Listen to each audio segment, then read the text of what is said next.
Assalamualaikum warahmatullahi wabarakatuh. Waalaikumsalam warahmatullahi wabarakatuh. Alhamdulillah nahmaduhu wa nasta'inuhu wa nastaghfiruh. Billahi min syururi anfusina wa min sayyiati a'malina. May yahdihillahu fala mudilla lahu wa may yudlilhu fala hadiya lahu.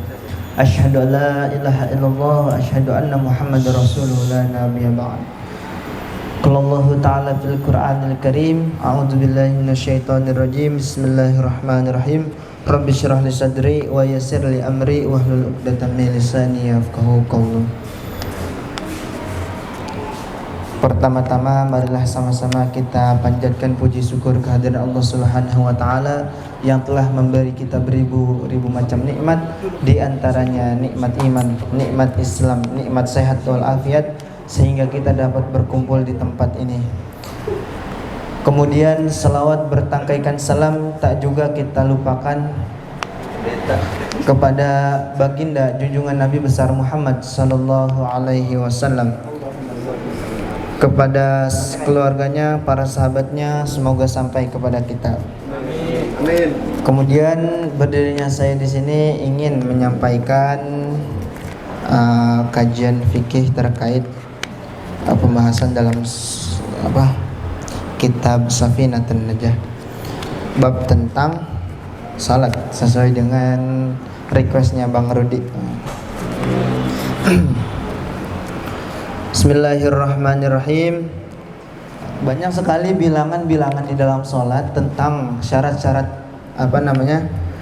rukun sholat yang mengatakan bahwasanya ada yang bilang 13, ada juga yang bilang 14, bahkan ada yang 17, 18, bahkan 19. Apa sih yang biasanya pada mazhab Imam Syafi'i dijelaskan bahwasanya di dalam kitab Safinah ini rukun sholat itu yang paling sedikitnya itu ada 13 katanya. Apa yang pertama itu adalah niat, yang kedua takbir, yang ketiga berdiri. Berdirinya itu wajib bagi salat, wajib. Yang keempat itu membaca Al-Fatihah, yang kelima ruku, yang keenam i'tidal, yang ketujuh sujud, yang kedelapan duduk di antara dua sujud, yang kesembilan tasyahud, tasyahud akhir, yang kesepuluh membaca tasyahud dan tawabinya, segala ikutannya. Yang ke-11 salawat di tasyahud akhir. Yang ke-12 salam pertama. Yang ke-13 adalah tartibus shalah. Perlu diketahui bahwasanya di dalam sholat itu ada dua macam fi'al atau rukun. Yang pertama adalah rukun qauli, yang kedua ada rukun fi'li. Apa yang dimaksud rukun qauli sama rukun fi'li ini? Jadi di dalam sholat itu ternyata ada dua di antara ini kewajiban. Ada yang dinamakan rukun qauli. Rukun qauli itu apa? Rukun yang kita ucapkan, seperti membaca surat Al-Fatihah, sholawat, bahkan takbir. Itu adalah termasuk dari rukun yang harus fasih atau harus jelas diucapkan ketika kita melaksanakan sholat. Yang kedua adalah rukun fi'il, yaitu adalah rukun dari gerakan sholat kita, yaitu diantaranya takbir. Ketika takbir kita diwajibkan untuk mengangkat kedua tangan. Kemudian berdiri ketika sholat. Di dalam sholat fardu, berdiri itu diwajibkan untuk berdiri. Kemudian bagaimana tentang pendapat para ulama tentang bahwasanya yang tadi dijelaskan bahwasanya ada yang menyebutkan bilangan-bilangan rukun sholat itu ada 13, ada 14, ada 17 dan 18 dan 19. Bahwasanya itu sebenarnya yang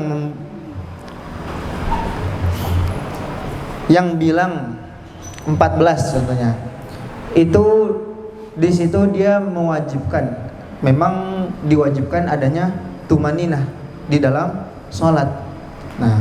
Nah, jadi yang tadi 13 itu saya sebutkan itu tadi, yang terakhir itu adalah tartibus shalah.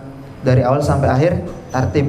Nah, yang 14 itu dia dimasukkan tumaninah ke dalam rukun sholat atau syarat apa namanya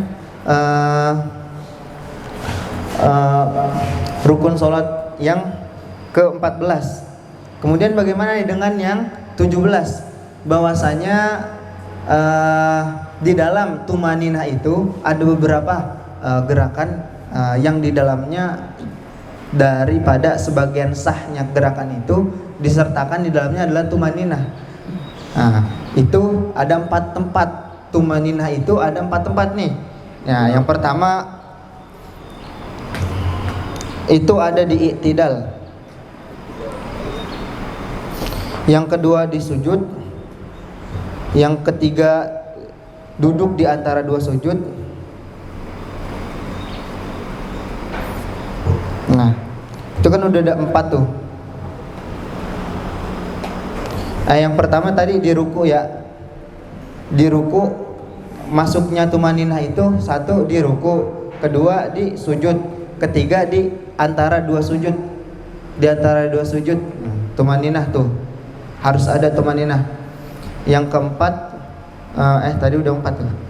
Pertama ruku, kedua i'tidal, ketiga sujud, keempat duduk di antara 2 sujud. Nah, yang 4 ini kata orang itu beda penempatannya, makanya disebutkan jadi 14 tambah 3 sama dengan 17. Nah, ini yang dibilang rukun sholat itu ada 17.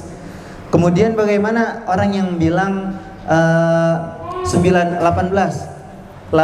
itu disertakan dengan niatul khuruj atau niat keluar sholat ketika salam pertama.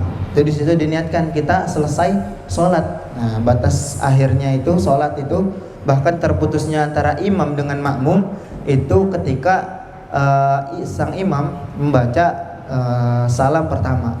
Bacanya apa? Serendah-rendahnya atau sesingkat-singkatnya assalamualaikum. Disitulah terputus antara imam dan makmum. Nah, kemudian apa? Yang ke-19 khusyuk.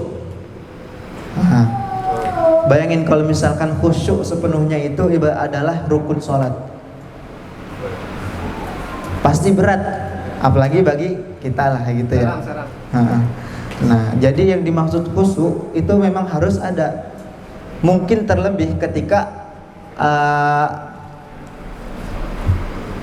rukun yang pertama. Ketika kita takbiratul ihram, di sini ada 2 rukun yang berbarengan antara rukun fi'liyah dengan rukun